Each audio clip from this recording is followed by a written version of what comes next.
Hello friends. मैं हूं मनीष गुप्ता और मैं आपको करा रहा हूं क्लास 11th के मैथमेटिक्स का एक चैप्टर। और चैप्टर का नाम है complex number and quadratic equations.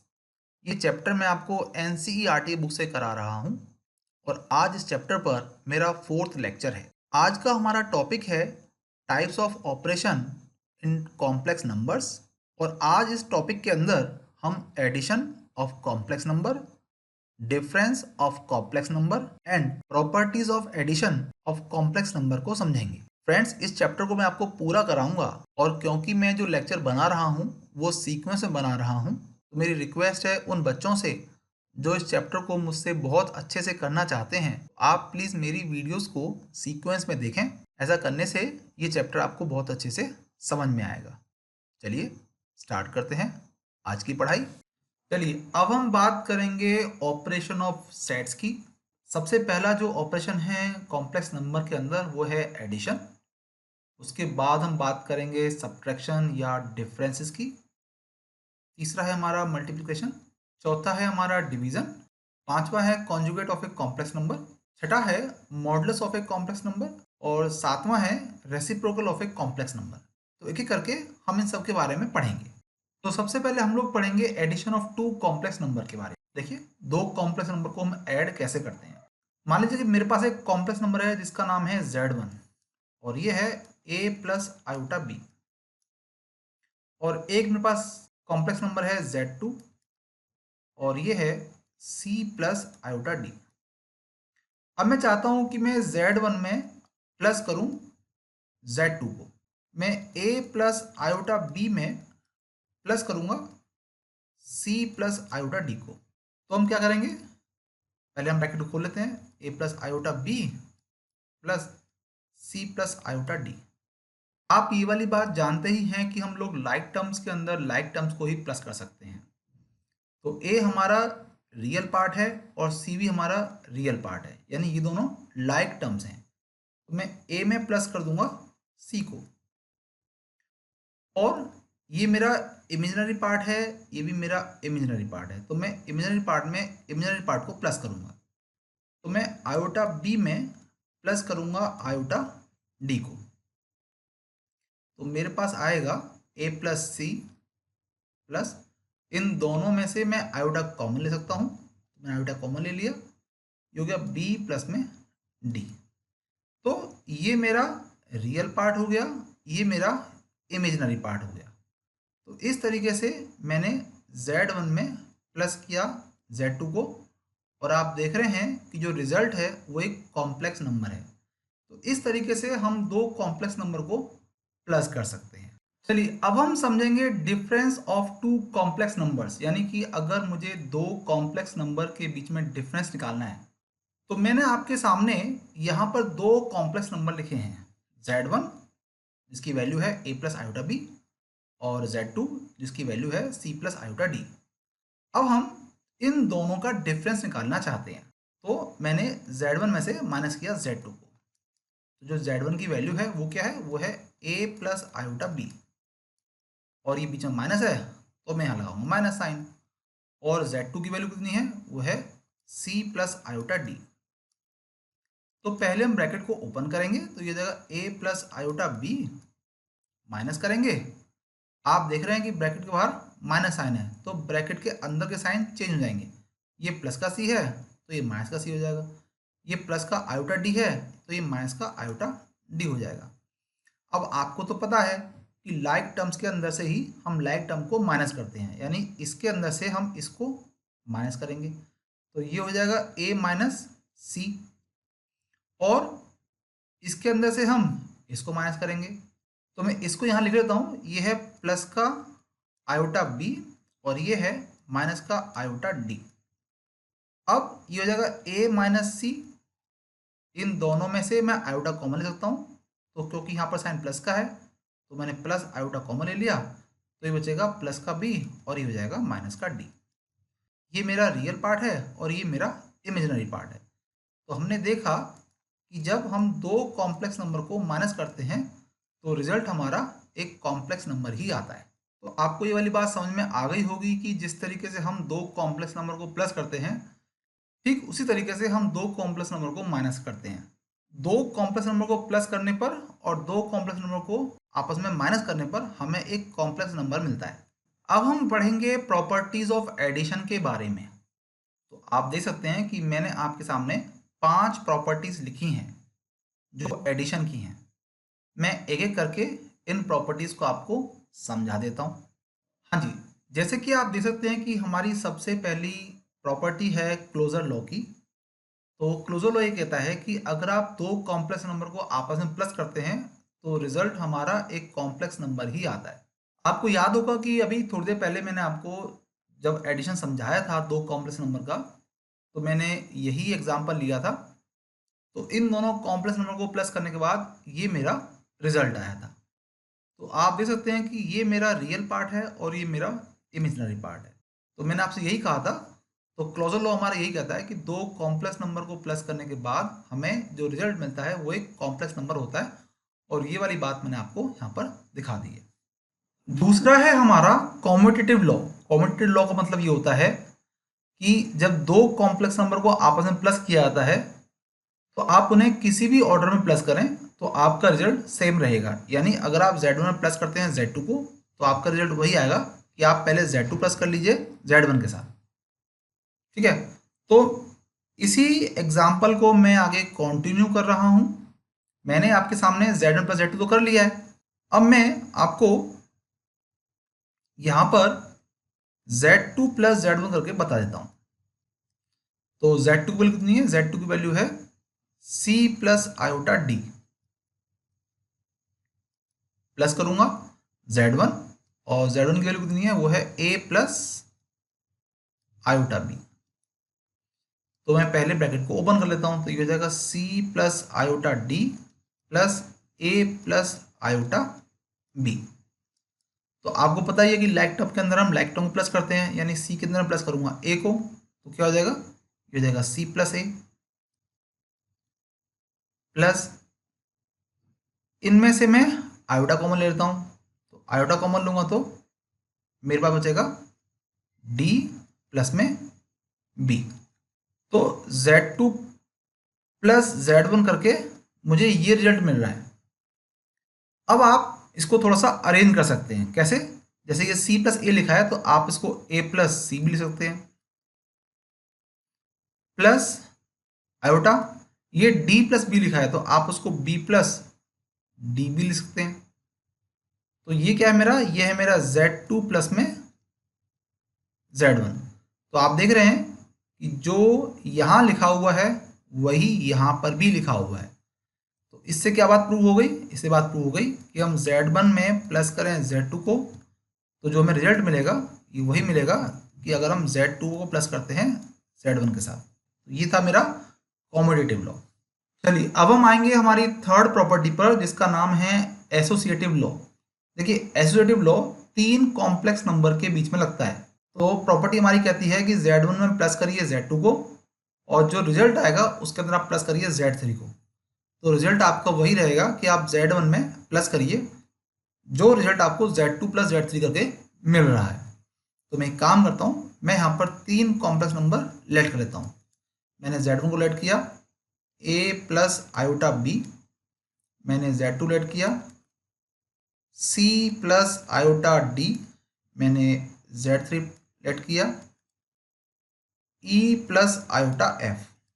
तो मैं पहले यहाँ पर लेफ्ट हैंड साइड लेके चल रहा हूँ।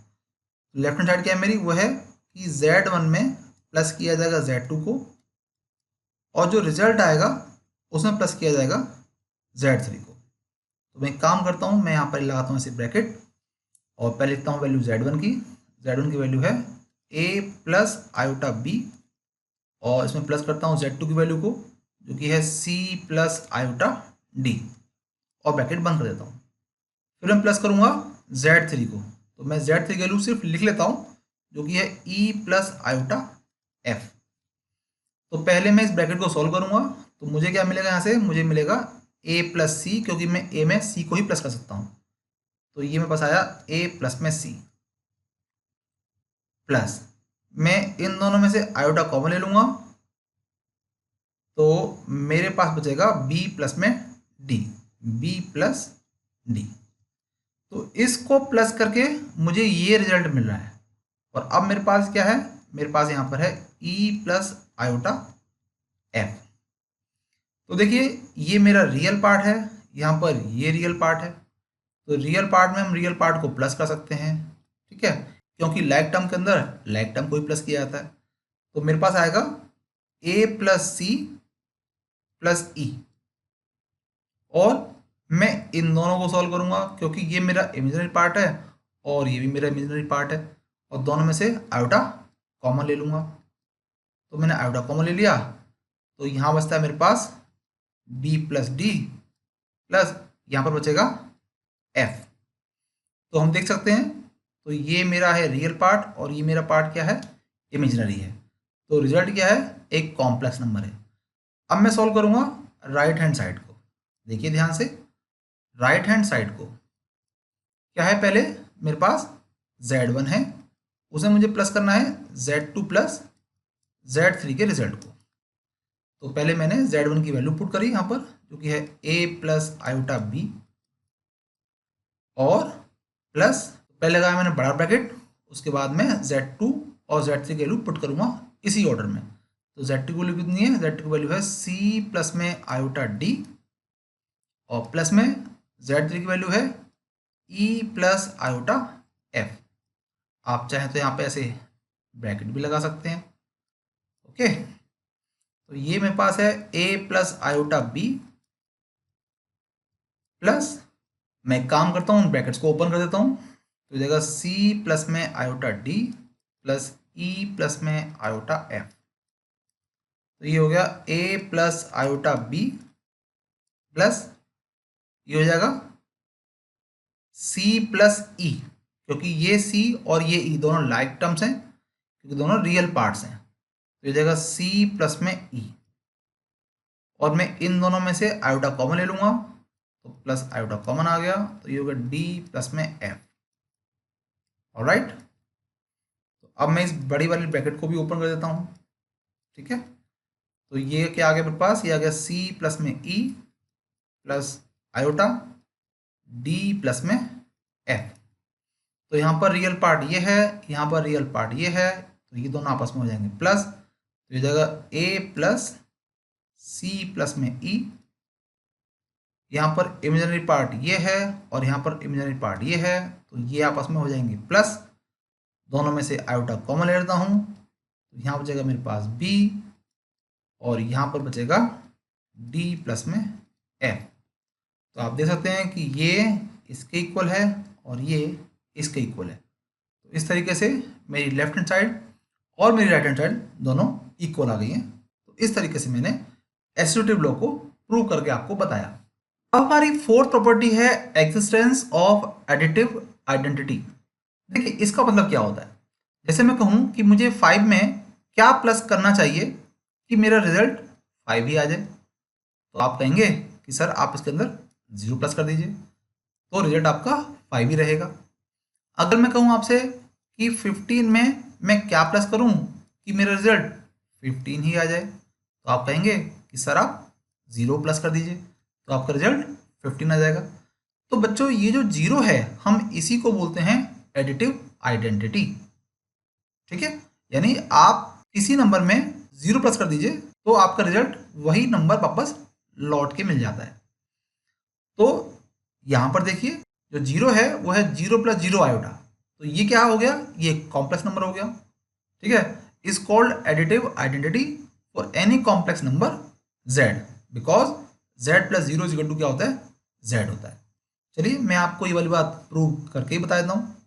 मान लीजिए z मेरे पास एक कॉम्प्लेक्स नंबर है जो कि है a प्लस आयोटा b, और 0 एक कॉम्प्लेक्स नंबर है जो कि है 0 प्लस 0 आयोटा।